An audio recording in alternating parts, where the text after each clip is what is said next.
जिस बारे में मैं बात करने वाला हूँ वो बहुत ही ज्यादा इंपॉर्टेंट मुद्दा है आप लोगों के सामने।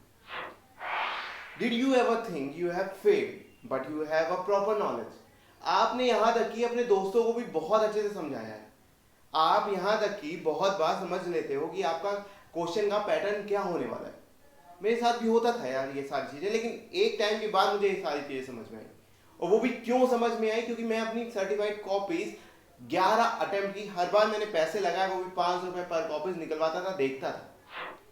तो यार जो ये दिक्कत आती है कि आखिर हमें सारा चीजें याद है बट हम फेल हो रहे हैं फिर भी, तो यार उसके लिए मैंने एक सोल्यूशन निकाला हुआ है।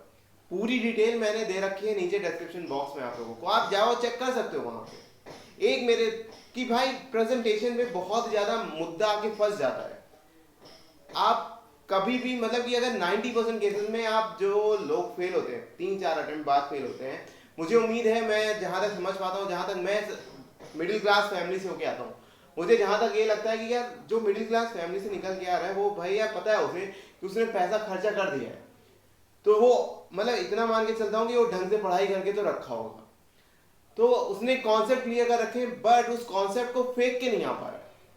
तो ये चीजें मैं हर बार, अगर आपने ध्यान से मेरी वीडियो पुरानी देखते आ रहे होगे, तो मैं हर बार यही बोलता आ रहा हूँ कि मुद्दा सिंपल और सिंपल सा ये है आप लोगों के लिए कि आप लोगों को ध्यान रखना है कि आप प्रेजेंटेशन कैसे करके आ रहे हो।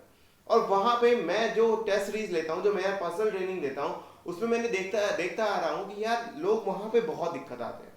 तो फिलहाल बहुत कम टाइम बचा हुआ है, 15-20 दिन, 15 दिन मैं मान के चल रहा हूँ, एग्जैक्ट मैं डेट लेके नहीं चल रहा, 15 दिन बचे हुए हैं। लेकिन 15 दिन में बहुत सारी चीजें चेंज की जा सकती है मेरे भाई। एक हफ्ते का सिर्फ मेरा कोर्स है। कोर्स भी क्या है सर कि ज्ञान धारा आपको दे रहा हूं।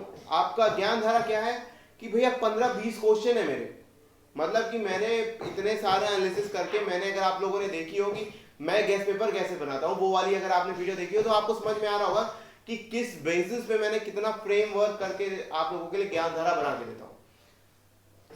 तो वही आपको प्रिपेयर करा रहा हूँ कि भैया अगर क्वेश्चन आता है, सपोज कंपनी ऑडिट में आप लोग कहते हो कि नंबर नहीं आते हैं, या स्टैंडर्ड ऑडिटिंग लिख के आते हो नंबर नहीं आते हैं, केस स्टडी आप लोग लिख के चले आते हो लेकिन कहते हो 6 नंबर की केस स्टडी है। भाई अब तो देने चाहिए नंबर आईसीआई को। आपने जो है पूरा कॉन्सेप्ट लिख के आया, आपने फॉलो किया एक पैटर्न जो लोग बताते हैं कि कैसे करना है, कि पहले बताओ कि क्या एप्लीकेबल सेक्शन है, फिर केस के बारे में फिर आप बताते जाओ और कंक्लूजन देके आओ। इस तरह का पैटर्न आप बता के दिलाते हो, फिर भी नंबर नहीं आते।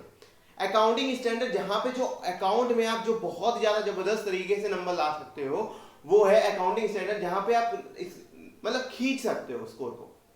मतलब अगर जो लोग एग्जामिशन के पास पहुंचते हैं, मेरी पूरी उम्मीद है कि वो अकाउंटिंग स्टैंडर्ड पे बहुत फोकस करते हैं। आईटी एसएम जैसा सब्जेक्ट, जहां पे लोग कहते हैं कि भैया मतलब उसमें बहुत डर लग रहा है लेकिन हम पास नहीं हो पा रहे हैं। ठीक है, मैं जो बोल रहा हूँ सुनते जाओ, बाद में डिस्क्रिप्शन बॉक्स चेक कर लेना यार, इतनी वो नहीं है, बहुत ही लिमिटेड चीज रखी हुई है मैंने। तो मतलब मुद्दा बहुत ज्यादा सिंपल ये है कि यार कुछ चीजें हैं जहां से आप लोग ना, अगर 15-20 मार्क्स आप समझ रहे हो ना, 15-20 मार्क्स की वैल्यू क्या है, अगर आप ये चीज समझ रहे हो तो आप मुझसे कनेक्ट कर पा रहे हो कि वो 15-20 मार्क्स अगर आप खींच ले रहे हो तो आपका रिजल्ट शायद फेल से पास हो सकता है।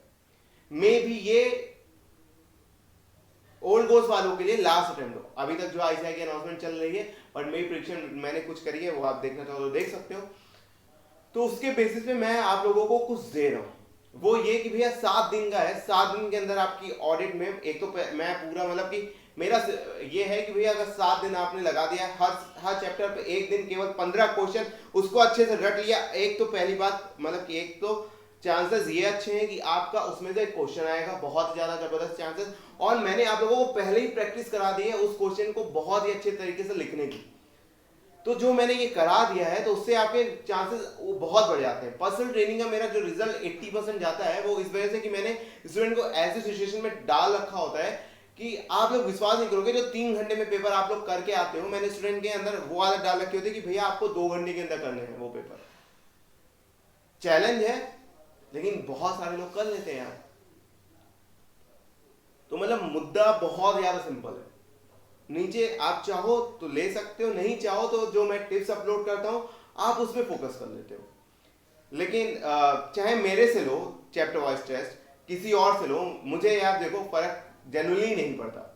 बट आपको लेने चाहिए। और ऐसे बंदे से जो आपको बताए, आपको ये नहीं बताए कि आपने ये मतलब कि इस सेक्शन में ये नहीं करा हुआ है, आपको साथ में वो भी बताए कि यार यहाँ पे ना ये सेक्शन भी लग सकता था। फॉर एग्जाम्पल जब रिमूवल ऑफ ऑडिटर वाला एक क्वेश्चन आता है कंपनी ऑडिट का, मुझे याद है, तो सर उसमें ना एक सेक्शन और लगता है 101 सीरीज का, 110 सीरीज का, मुझे एग्जैक्टली नहीं याद है अगर मैं सच बोलूं तो, टू बी ऑनेस्ट। तो मतलब वो सेक्शन लगता है, वो टीचर वो बताए कि यार ये सेक्शन भी यहाँ पे लग सकता था जिससे भी आप करवा रहे हो। यहाँ तक कि वो ये भी बताया कि सर आप ना यहाँ पे हो सकता है कि किसी एएस का भी एग्जाम्पल दे सकते थे सर, आप यहाँ पे ऐसे भी लगा सकते थे, कंपनी ऑडिट के सेक्शन के साथ साथ ऐसे भी लगा सकते थे।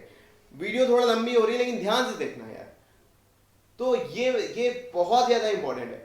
अब आप बात करते हैं स्ट्रेटेजिक मैनेजमेंट में, लोग कहते हैं नंबर नहीं लिख के आते, बहुत सारे लोग कहानियां लिख के आते हैं, मतलब ही नहीं साला, जो है जो कॉन्सेप्ट है, माफी चाहूंगा मैं फॉल लैंग्वेज यूज कर रहा हूँ, लेकिन जो है ध्यान से सुनिएगा, मैं जो है अब थोड़ा सा गैप कम कर रहा हूँ आपके मेरे बीच का, अगर आप मेरी बात सुन रहे हैं तो मैं ये नहीं चाहता कि मतलब कि ये नहीं कि सर कहानी लिख के आना, सर उसमें थोड़ी ना नंबर मिलेगा। बीकॉम का एग्जाम नहीं दे रहे हो मेरे भाई, आप एग्जाम दे रहे हो प्रोफेशनल कोर्स का, जहां पे आपको बता के आना है। चलो रियल वर्ल्ड एग्जांपल दे दो, मर्जर का एग्जांपल है सर, तो वोडाफोन इंडिया, वोडाफोन और आइडिया का दे दो मर्जर का एग्जांपल, इससे ज्यादा लेटेस्ट एग्जांपल सर आप इस तरह की चीजें दे सकते हो, मतलब हो सकता है आप कनेक्ट कर पा रहे हो। अच्छा, अब मुद्दे की बात ये कि मैंने गेस्ट पेपर बहुत सारे आप लोगों को दे रखे हैं, 2-3 गेस्ट पेपर देख रखे हैं, आप चाहें तो उसको फॉलो कर सकते हैं, और मैंने टिप्स वगैरह अपलोड करता रहता हूँ। आपसे रिक्वेस्ट ये रहेगी सर कि आप टेलीग्राम और व्हाट्सएप दोनों पे मेरे साथ जुड़ जाओ, क्योंकि हर चीज वीडियो के फॉर्म में लाने में थोड़ा सा टाइम लग जाता है, और जो चीज मैं अभी बता रहा हूँ वो मेरे स्टूडेंट्स को जो मेरे साथ व्हाट्सएप पे टेलीग्राम पे जुड़े हुए हैं उनको बहुत पहले से पता है, 2-3 दिन पहले से, तो वो डिले रहता है थोड़ा सा, उस पर मैं माफी चाहूंगा आपसे।